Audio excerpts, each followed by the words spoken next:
Welcome to the Banker Lamp. Please enjoy the video. You start from recovery. Do this now.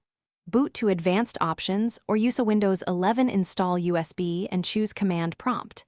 Once in, identify the Windows volume by running diskpart list vol, then exit. You need the drive letter.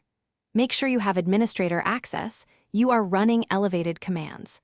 This first step establishes the correct target so every repair command affects the proper partition. Short checks up front prevent overwriting wrong volumes and speed the fixes that follow. Now repair boot records and rebuild configuration.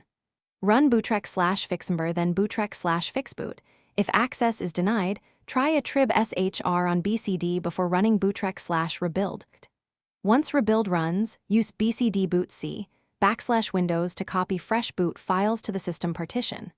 After that, run chkdskc/f/r to scan for file system corruption that can break startup. Take your time here.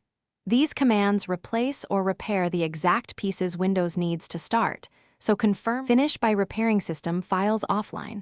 Run sfc/scano with the /offbootdir and /offwindir switches pointing at your Windows volume.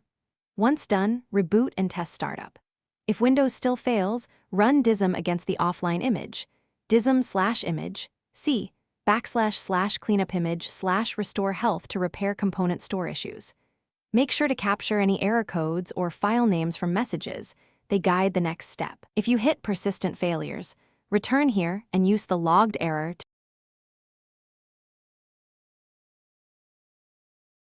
Thanks for watching. If this was helpful, leave a like and consider subscribing. See you next time.